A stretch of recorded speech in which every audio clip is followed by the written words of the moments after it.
Where are you right now? Get back home quickly. There's a big problem at home. Huh? Who is this? I don't recognize the voice. I'm Catherine. It's been 3 years since I married my husband, and I've been a stay-at-home wife. My hobby is cooking, and I even have a chef's license. I occasionally use this certification to run cooking classes, which are pretty popular. My husband is friendly to everyone outside, but cold at home. We met through a mutual friend, dated for 2 years, and then got married. Our families and friends celebrated our union, and we had a memorable wedding. However, since our marriage, my husband's been distant and says hurtful things, which troubles me. What do you want to eat for dinner tonight? I don't care, whatever. After breakfast, he curtly replies and grabs his briefcase, heading for the front door. Oh, are you off to work already? Have a good day. Even when I see him off in the morning, he never looks back. Did I do something wrong? These thoughts often cross my mind while cleaning up after breakfast, but I never come to any conclusion, and time just passes. I finish most of the housework by noon and start preparing for the afternoon cooking class. The cooking class, which I run using my credentials, is one of my hobbies. All my students are lovely people. Today's menu includes homemade cheesecake, with plans to make several variations like pistachio and matcha. Oh, I forgot to buy something. If I go now, I can still make it in time for shopping. I quickly get ready and head out for some last-minute shopping. Upon reaching the supermarket, I bump into one of my students. Oh, hi Miss Catherine. Are you shopping for today's class? This young lady, Jessica, just recently joined the cooking class. But because of her friendly nature, the other students treat her like a little sister. Hi there. Yes, I forgot a few things and came to grab them quickly. Oh. Let me help you. Can I come over to your place after this? Thank you. Sure, let's head back together. Yay! Jessica and I finish our shopping and return home. She helps with the preparation as we wait for the other students to arrive. During that time, we chat about random things, and I also give her some relationship advice. My boyfriend is older, and we've been together for over a year, but he's never invited me to his place. It's been bothering me, but I've decided to just wait until he's ready. Worrying all the time feels like a waste. I get it. I worry about my husband too, but thinking about it doesn't help, and I'd rather not dwell on it. Exactly. Instead, let's focus on the fun things in life. You're right. Thanks. I've been a bit down lately, but you've cheered me up. I sigh, and Jessica looks concerned for a moment but soon smiles and encourages me. As we chat, the students begin to arrive one by one, and once everyone's here, we start the cooking class. I'm home. That evening, as I'm setting the dinner table, I notice my husband's return and greet him at the door. Welcome home. Dinner's ready. With that brief response, he loosens his tie and heads to the bathroom. Not again. I sigh, but remember my conversation with Jessica and muster some energy. If you're going to take a bath, I'll bring you a change of clothes. Please put your laundry in the basket. You think I don't know that by now? Just go away. Understood, I'm sorry. Is our relationship getting stale? The curt replies, without even making eye contact, left me feeling lonely. Throughout the meal, it's silent, with him constantly watching TV or on his smartphone. How's work been lately? Going well? Oh, I made cheesecake in my cooking class today. Would you like some after dinner? No. By the way, I was thinking of checking out some furniture this weekend. Wanna come? Working. Lately, our mealtime conversations have been like this, lacking any warmth. Even though we're sitting together, I just wish we could have even a trivial chat. The lack of conversation makes it harder to understand my husband's thoughts compared to before, and I've been feeling more anxious. You know, for the next cooking class, I was thinking. Before I could finish, my husband abruptly set down his fork. Can you be quiet? I can't hear the TV. Do you just enjoy bothering me? Clearly irritated, his words made me tense up. Who do you think allows you, who's only good for housework and cooking, to even run these cooking classes? I'm tired from work. Can't I have some peace at home? The harsh words, combined with his glare, deeply hurt me, but I chose to remain silent to avoid making things worse. The fact that the first time our eyes met today was when he was glaring was another blow. Just stop it. Don't talk to me. The rest of the silent meal felt longer, and I couldn't even taste the food. A month later, my husband stopped talking altogether. No good morning, no I'm off to work, nothing. He would even ignore me when I spoke to him. At this point, I desperately wanted to know the reason, but fear held me back from asking. Good morning. Breakfast's ready. I continued to speak to him, even though I knew he would ignore me. Maybe he's facing some problems at work and is just venting his frustrations on me. I tried to think positively, telling myself that perhaps he's just seeking comfort in this way. If I didn't think this way, I felt I'd mentally break. Today in the cooking class, I kind of burnt something, so I had to redo it. Oh. Our neighbor, she finally gave birth. I was thinking of getting them a gift. Any ideas? Should we get you a new dress shirt soon? The last one got ruined. His silence persisted for over 2 months. I couldn't even remember the sound of his voice. I felt like my spirit had broken. I began to wonder if we could even continue as a married couple. But without understanding why he became like this, I was filled with only loneliness and uncertainty about our future. Then, I fell ill and had to visit the hospital. I thought it was just a cold, but the test results were alarming, and I was told I needed a more detailed examination. They say illness can stem from one's state of mind. Could this be the result? You'll need to be hospitalized for a few days for the detailed tests. Please prepare and come in on the scheduled day. Understood. After receiving my test results, I was contemplating how to break the news to my husband. It would be great if the detailed examination shows no issues, but if they found something. My everyday life was already filled with anxiety, and this just added to my stress. Welcome home. I need to talk to you about something. I greeted my husband as usual when he returned from work, attempting to broach the topic. Yet, he continued to ignore me. However, since this had become the norm, I persisted. I wasn't feeling well and went to the hospital. They said I need a detailed examination, so I'll have to be hospitalized for a few days. You'll have to manage the meals and laundry on your own during that time. Despite discussing my health, his expression remained unchanged. It was clear that he wasn't even slightly perturbed. You're really going to ignore me even now, huh? Just, please, take care. It was evident that he truly didn't care about me anymore. I'd hoped that perhaps my health situation would elicit some concern from him. I was naive to think so. But there's no time for sorrow. There was a lot to take care of. Unlike my husband, my students were all genuinely concerned, and their kind words brought me to tears. I subsequently got admitted for the tests, and though they went smoothly, the results weren't favorable. I was told I needed surgery and was handed a consent form. Please have your husband sign this, the doctor advised. Those words felt like a dagger through my heart. I doubted he'd even listen to me, let alone sign the form. When I asked what to do if my husband couldn't sign, the doctor inquired, is he on a business trip or something? In that case, your parents can sign it. I decided that if my husband wouldn't sign, I'd ask my parents. When I returned home after a few days away, the house was a mess. Laundry and dishes were piled up. Even the trash from instant noodle cups was left out. I kind of expected this. Later, as usual, my husband returned home silently, took a seat, and began eating the meal I'd prepared. My heart raced with anxiety.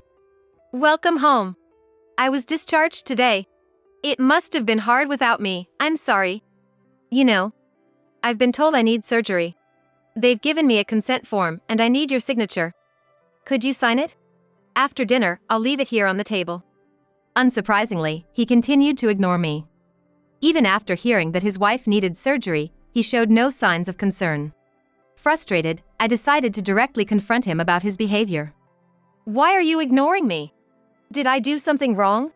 It's been about 3 months now. Just tell me why. Perhaps my heightened emotions caught his attention because, in the middle of his meal, he got up and left the dining area. Why? Feeling broken, I burst into tears. I didn't know what to do anymore. Could we even call ourselves a married couple under these circumstances? I couldn't bear this painful situation any longer. Maybe it's me who needs to change.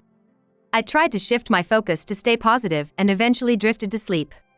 I needed the consent form signed for my surgery, so the next day, I decided to visit my parents' home. As I expected, my husband hadn't signed the consent form I left on the table. Without any hope or further disappointment, I methodically packed and left. Upon arriving at my parents' house, they greeted me with warm smiles. Seeing their smiles, tears welled up, and my parents, sensing something was amiss, comforted me. "What happened?" they asked with concern. I decided to confide in them about the current situation. After hearing everything, my parents were visibly angered. "Divorce him and come back home now." My father's face turned as red as a beet. But since I don't know the reason, I'm unsure of how to act. When I mentioned this, my parents suggested, why not hire a private investigator? Even if there's no suspicion of an affair, knowing how he spends his time outside could provide clues as to why he's ignoring me. I accepted my parents' proposal and decided to have a private investigator look into my husband's activities. After consulting with the agency, they planned to conduct the investigation during my surgery and hospital stay. They would update me once my health stabilized. The agency was very cooperative and promised to get on it immediately. Discussing it with my parents and the investigator helped alleviate some of my anxiety. On the day of my hospitalization, my parents, who had signed the consent form, accompanied me. They waited outside the operating room the entire time, ensuring I felt at ease going into surgery. The operation was successful, and my recovery went smoothly. When I felt better and contacted the private investigator, they informed me that the report was ready. I promptly invited them to the hospital where, in the presence of my parents, I heard their findings. "Based on our findings, your husband is having an affair." My heart raced at those words, and my hands began to tremble. Seeing my reaction, my mother comforted, "You don't have to hear this if you don't want to." But I insisted on knowing the details. "If you ever feel overwhelmed, let us know. For now, I'll continue. The woman involved works at the cafe located on the ground floor of your husband's office building. They met there, and he seems to have lunch there almost daily. They frequently meet up after work and head to a hotel. We gathered substantial evidence quickly. It appears their relationship has been a topic of office gossip for over a year." "Over a year? We've only been married for 3. So he started the affair less than 2 years into our marriage?" "It seems that way." "When did you first notice a change in his behavior?" Reflecting on it, I realized his demeanor had shifted after our first year of marriage. I hadn't suspected an affair then, but the timeline now made sense. "I did notice he became distant after our first year. So, he had someone else by then. How foolish of me not to see it." Wanting to shield my parents from further distress, I put on a brave face, but tears betrayed me. They looked heartbroken beside me. "I understand how you feel. With this much evidence, you can file for divorce. It's not my place to say, but you don't have to endure this any longer. The decision, of course, is yours." Looking at the photos again, I noticed my husband's laughter in the evidence. A sight I hadn't seen at home in ages. But now, it was directed at another woman. On closer inspection, I recognized her. "Is that Jessica?" I had overlooked her presence in the initial photos because I was focused on my husband. But now, I recognized her as Jessica. "You've got to be kidding me. Do you know this woman?" "Yes. She's a student in my cooking class." "I can't believe Jessica is the other woman." "So you knew her?" "I'm truly sorry to deliver such distressing news, and it pains us too. However, it appears that this woman doesn't know your husband is married. In other words, she's unaware she's involved in an affair." Upon hearing this, a conversation I had with Jessica came to mind. I remember Jessica mentioning something about her boyfriend not taking her home. That makes sense. Being married, he can't exactly bring her home. We also did some digging on her. She has a good reputation. Given that your cooking class was on hiatus during our investigation, we never suspected you'd know her. What do you plan to do? The idea of Jessica having an affair was hard to swallow, but I felt the need to speak with her. If she knew and still chose to get involved, I'd want to hold her accountable. Regardless, I had made up my mind about my husband. I'm gonna divorce him. Immediately. And I'd like to speak with Jessica first. Depending on our conversation, I'll decide my next move concerning her. Upon hearing my decision, my parents encouraged me to move back home without delay. The investigator, with a warm smile, reassured, "We'll support you in any way we can." I felt stronger knowing I wasn't alone. After my discharge from the hospital, I seized the opportunity when my husband was at work to pack up my belongings. The state of our home was pitiful. But that no longer mattered to me. I packed only the essentials and left the house, leaving behind the business card of a divorce attorney on the table. Outside, my parents' car awaited, and I rode with them back to their house. 2 weeks later, my husband called. Just seeing his name on my phone's screen made my heart race and my hands tremble. But I picked up the call with unwavering resolve. Hello? Where are you? Get back home now. The house is a mess. Hearing his voice after so long, it sounded harsher than ever. Who is this? I don't recognize the voice. That comment seemed to infuriate him further. I'm busy. Please don't disturb me. You think you can make a fool out of me? Get back here and clean up. I don't recognize the voice, so I'll hang up now. I immediately ended the call. I once yearned to hear his voice, to speak with him. Now, just hearing it repelled me. After hanging up, the weight lifted off my shoulders, and I let out a deep sigh. At that moment, there was a knock on my room door. My mother peeked in, smiling gently, suggesting we have some tea. As we chatted over tea, the home phone rang. Picking it up, it was, unsurprisingly, my husband again. Oh Bob, hi there. It's been a while. What's up? That's my mom. She handles situations with such composure. And there's my dad, looking furious like a storm brewing. It's been a while. Is Catherine with you? Yes, she's here. As I expected. Actually, Catherine left with her belongings. She's adamant about getting a divorce. I want to talk things out, but discussing with Catherine is fruitless. Could you please ask your daughter to come back? Yes, I'm aware of the divorce situation. Could you agree to it? What? What are you talking about? I don't want a divorce. And, for the record, Catherine's the one at fault here. She left without doing any housework. Don't you think she's failed as a housewife? I don't think so at all. But if you feel that way, isn't that reason enough to get a divorce?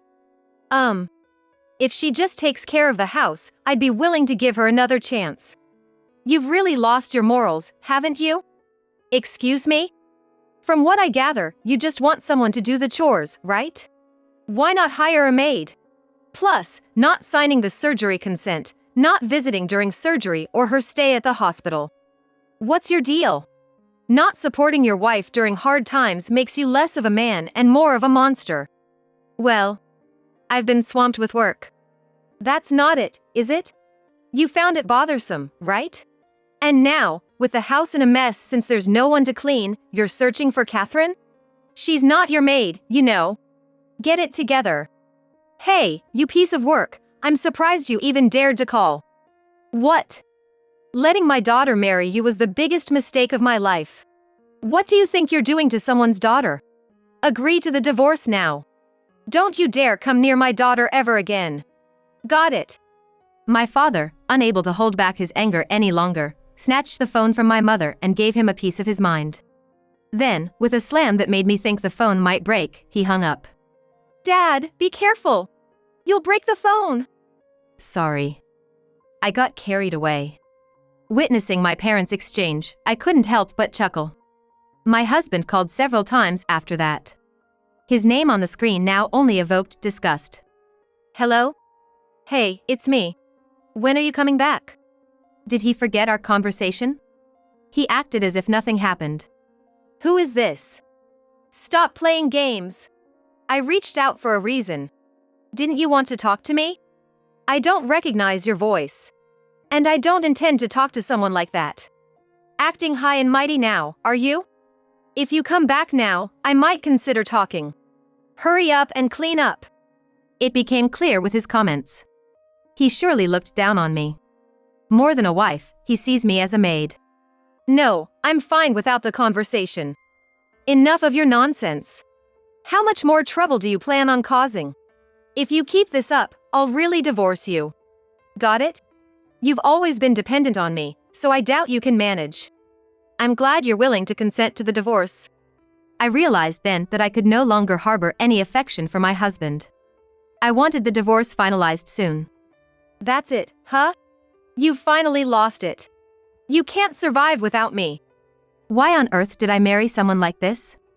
I can't even remember what I saw in him. It would have been better if you'd kept your mouth shut.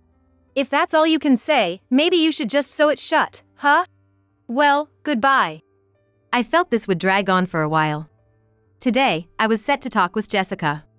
This matter is also essential. I prepared myself and headed to the meetup spot with Jessica. Mrs. Catherine. Upon seeing me, Jessica waved with a bright smile. I couldn't sense that Jessica knew about the situation. Sorry to keep you waiting. It's been a while. It has. I'm so happy to see you. How's your health? Are you okay?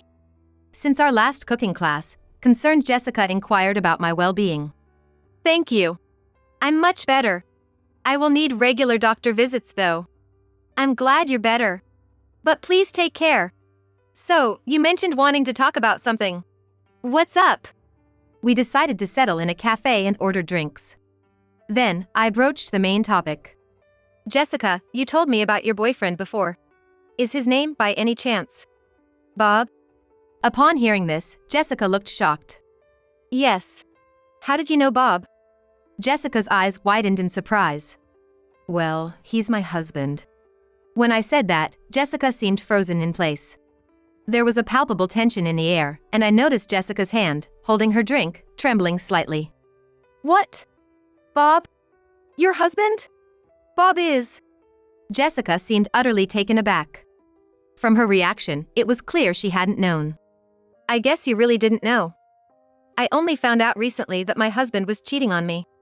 Hearing the word cheating, Jessica's face started to pale. Cheating? You're saying I was involved in an affair? But maybe it's just someone with the same name. I swiftly placed a photo in front of Jessica. She picked it up with apprehension and, upon seeing it, started to cry. I was deceived. This is awful. I'm so sorry. I had no idea. I didn't feel any anger towards Jessica as she sobbed uncontrollably. Rather, my rage towards my husband was bubbling up, ready to explode. It's okay, Jessica. It's not your fault, and I don't blame you. I didn't want to hurt you, but I thought we needed clarity. I'm so sorry. I tried to comfort the sobbing Jessica. I knew revealing this would hurt her. But had she known and been defiant, I would have been angered. I'm thinking of getting a divorce. What about you? I'm breaking up with him. Everything's clear now. I'm so sorry for what you've been through.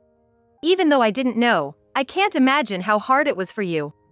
Watching Jessica apologize through her tears, my own eyes welled up. After a while, Jessica calmed down, and we discussed our next steps. I planned to proceed with the divorce. I'm definitely ending it with Bob. I'm just so mad. I know it might seem strange for me to offer, but I can provide lots of evidence of his infidelity. Let's make him pay for this. Seeing Jessica, also a victim, willing to help, made me somewhat envious of her resilience. I placed my drink on the table and extended my hand towards Jessica. Thank you. Let's do this. Yes. Jessica grasped the hand I offered, and we shared a firm handshake. The next day, I decided to visit a lawyer's office. If Bob didn't agree to the divorce, we might have to go to mediation. Wanting to be proactive, I took all the evidence, including what I got from Jessica, to the attorney. After consultation, they said the evidence was sufficient and suggested sending a formal notice and moving forward with the divorce. I agreed. 3 days later, Bob called as usual. Until then, I'd been ignoring his calls, but I picked up this time. Hello? Finally. You've been ignoring me. I told you I don't want a divorce. You have to come back. The house is a mess, and we're getting complaints from the neighbors. It's all your fault. Get back here now. From his tone, it seemed he hadn't received the notice yet. Well, it was probably too soon for that. I responded while mulling this over. I said I want a divorce. After all this silence, don't expect me to jump at your every whim. Plus, there's more you're not aware of. As I said this, I sensed Bob's unease. What the hell are you talking about? I've done nothing wrong. Oh, Bob? Long time no see. While Bob was rambling, I handed the phone to Jessica. As it happened, we were having coffee at that moment, and she had decided to take the call. What? Jessica? Bob's shock was evident even over the phone. Yeah, it's Jessica. I'm currently having coffee with your wife. What the? What are you talking about, Jessica? It's pathetic. Everything's out in the open, including the fact that you deceived me. And after hearing from your wife about how you've been neglecting her, especially when she was sick, I think you're just the worst. The fact that I even spent a second with someone like you makes me sick. Stay away from me. Don't you ever contact me again. Go to hell, you jerk. Jessica's demeanor was something I'd never seen before, her tone and way of speaking so unlike her usual self. She's kinda scary when she's angry, I thought to myself with an oddly detached sense of amusement. Hey! What's up with you, Jessica? You're not your usual self. Come on, be your upbeat and positive self like always. Shut up, loser. By now. Saying that, Jessica's face reverted back to her usual cheerful and cute self as she handed back my phone. Here you go. What a refreshing face she had. It even made me feel a bit lighter. You get it now, right? I think you'll be hearing from the lawyer soon. Saying that, my husband, unable to hide his panic, had a quivering voice. A lawyer? No, you got it wrong, Catherine. Jessica was just a fling. You know how they say cheating is a mark of a man's prowess? I was just trying that out. I mean, of course, you're my number one, Catherine. And look, I wasn't ignoring you. Yeah, my hearing's been bad lately, and sometimes I can't hear properly. So, that's why I might not have heard about the doctor's appointment and stuff. I just broke up with Jessica, and you're the only one for me.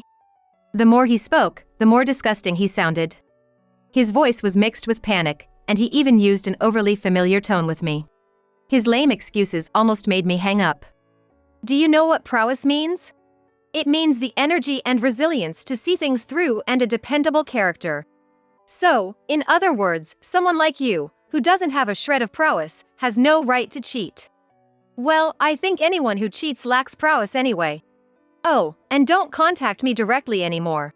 From now on, communicate through the lawyer. Honestly, you're just gross.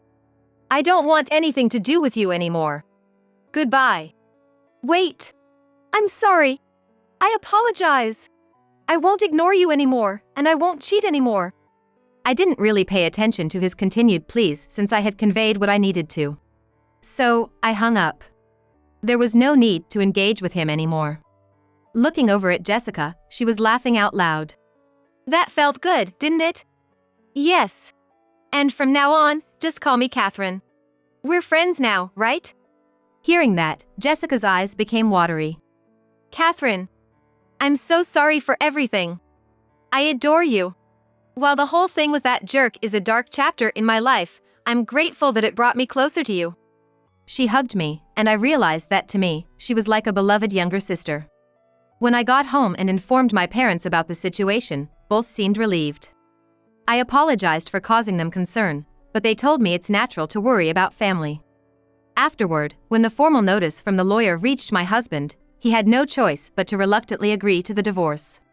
He couldn't argue since we had so much evidence against him, and he agreed to pay the settlement. When the lawyer visited his place, it was so filthy and stank that they decided to discuss matters outside. Some nosy neighbors overheard their conversation. And since one of them was notorious for spreading gossip, soon the whole neighborhood knew. My ex-husband, finding it unbearable to stay, moved back with his parents. Later, I learned from his parents, who called to apologize, that he had quit his job and was now living as a recluse. As for me, after finalizing the divorce, I resumed my cooking classes and am enjoying it. Jessica quit her job at the cafe she was working at and is planning to open her own place. It's been her dream for years, and she's considering having me work with her. Looking back, I wonder why I put up with that kind of life. If I had known how freeing and happy life would be after divorce, I probably would have left him sooner. I spend most of my days laughing with my parents, and life is blissfully joyful.